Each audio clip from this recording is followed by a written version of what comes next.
How you doing, me old fruit bats? And thank you for stopping by. This is another episode of Dave's Dinners, and for dinner this week I'm going to be making a parsnip, cauliflower and chickpea korma with a couple other bits sort of thrown in there as well, and we're going to be having it with rice, and it's going to be super lovely jubbly. So here we are, guys, back over at the chopping counter, as I like to call it.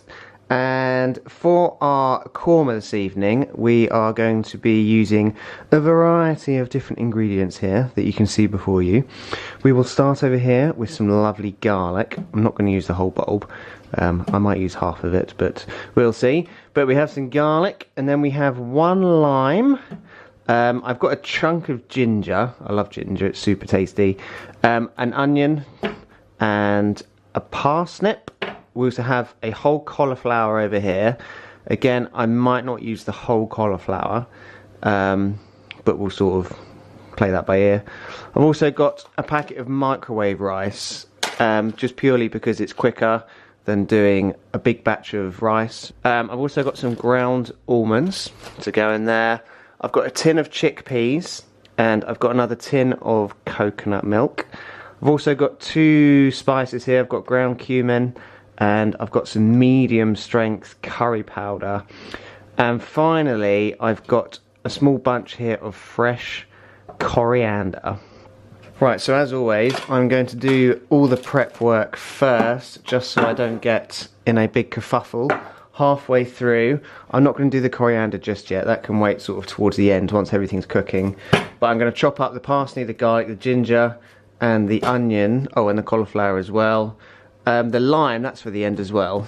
That goes right in the end with the juice. So I'm going to do all the prep work here. Shouldn't take too long really.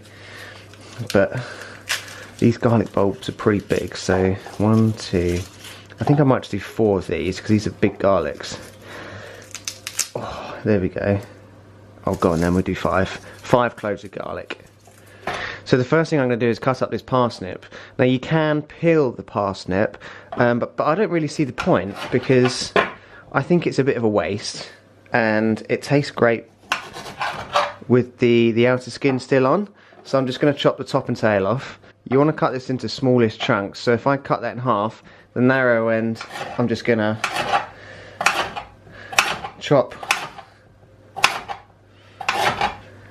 into sort of chunks like that. And then the bigger end, I'm going to cut it down the middle, just like that. And then I'm going to cut it lengthways again, and then same thing.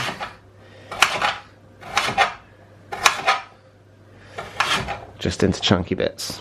So next I'm doing the ginger, and with the ginger you do want to take the outer skin off because you really don't want that. Quite often when you buy ginger, it's in a massive like lump of ginger. You don't want to use a massive bit. I don't know, kind of one sort of that sort of size. I guess it's about the same sort of size as a matchbox maybe, but you want to get all the outside bits off. And then with the ginger I'm going to grate it.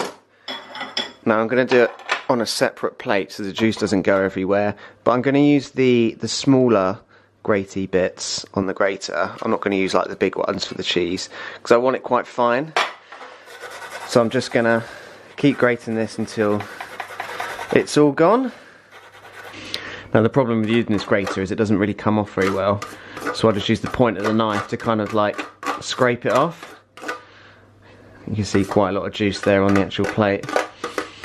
It's such a pungent smell, ginger. I really like it though. Right, next I'm going to do the cauliflower, and you just really want the florets. Oh, God, I can't break this. God, crikey. Right, if you can't break them off, get the knife out. There we go. You don't, oh no. It doesn't really matter how big or small the florets are. Just sort of break them off. Something like that. And as I was saying, you don't have to use the whole cauliflower if it's too much. I'm probably going to use about 3/4 of this and throw it all over the floor because you want to get some like dirt off the floor because it gives it extra flavour. So make sure you throw it everywhere. There we go, that'll do. Right, so finally we've got to do the garlic and the onion. Same as always. Chop the garlic up and then chop the onion up. So I've just finished the prep work. I just need to crush this garlic and the coriander and the lime. We'll do that at the end, but we're ready to go. We're going to head over to the hob and we're going to start cooking our korma. Bit of oil in the pan, using the old saute faithful. Get a little bit of heat going. We're going to put the onions in first. We don't want to go too mad, we just want to soften them up. And you just kind of want to give this a quick stir, probably for around about, I don't know, 4 or 5 minutes, just until the onions really start to soften up a bit. If your onions start sizzling a little bit too much, then just turn the heat down a bit. I've put that on quite a low heat because it was starting to go a bit too much.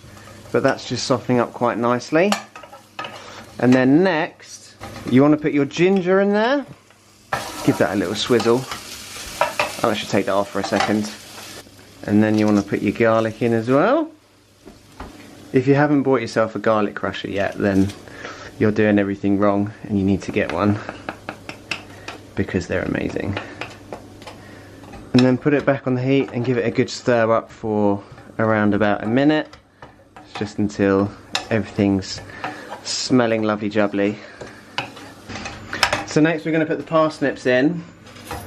Lovely, jubbly, lovely, jubbly. So next we're going to put some spices in. This is the medium curry powder. No real exact measurements, just kind of blob a bit in there. And then around about the same for the cumin as well. Just kind of, I don't know, bit of that. And then stir that around real quick to stop it from like sticking to the pan so much. Just want to kind of coat everything in the spices. So the next step, guys, is to put your coconut milk in. Put the whole can of coconut milk in there.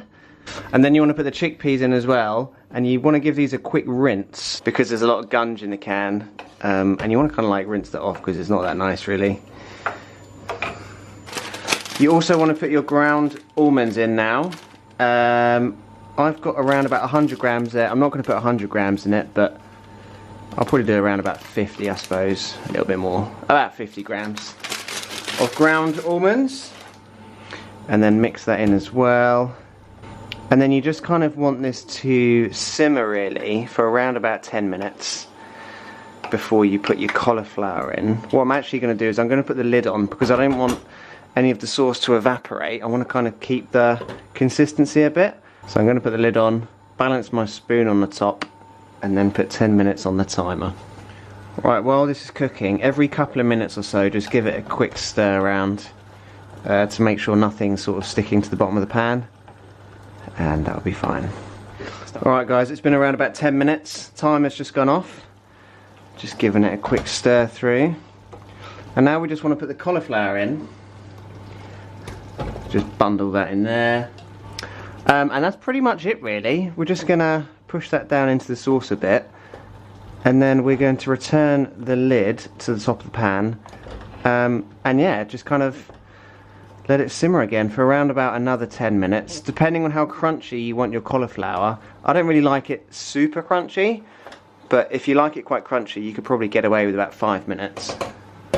But for me, around about 10 minutes is right. I've also turned the heat on the hob right down low because it was simmering a bit too much. And I just kind of want it to sizzle away nicely. But as before, every couple of minutes, just give it a quick stir through, just to make sure it's not sticking to the bottom of the pan and burning or anything. And in around about 10 minutes time, that should be pretty much ready. So I'm going to go back over to the chopping board and I'm going to cut up my lime and I'm going to start chopping up the coriander. So we're literally just going to chop it in half, and that's ready to go, so don't need to worry any more about that. With the coriander, just break the leaves away from the stems, and then we're going to roughly chop it. Becky doesn't actually like coriander, she says it tastes of soap, so I'm not going to give her much at all, but I just want to kind of roughly chop it. I don't want to go too mental, just give it a little chopperoonie. And that'll be pretty good. An easy way to do this is if you push your fingers on the end of the knife there and you can just kind of rock it like that. And if you get a slicing motion going as well, it makes it a bit easier. Dave's top tips. How to slice your coriander. Alright everybody, it's been 10 minutes and it's looking good. I'm just gonna squeeze in my lime juice like so. Rice is in the microwave, it's just gone ping, so that's ready. And then just give it a good mix through. You can at this point, if you like, stir the coriander in, but like I said before, Becky doesn't like coriander, so I won't stir it in. I'll just sprinkle a little bit on top. So a little bit of rice. You don't have to have rice with this, you can just have it on its own. But we wanted a little bit of rice. And then just slop it on. Alright, Becky didn't want any coriander at all, so I'm going to have a little bit of coriander. And then that, guys, is my version of a parsnip, cauliflower and chickpea korma. So I hope you enjoyed this video. If you did, make sure you hit that thumbs up button. And make sure you come back next week for another episode of Dave's Dinners. So until then, take care of yourselves, stay alive, and have a lovely day. Bye bye.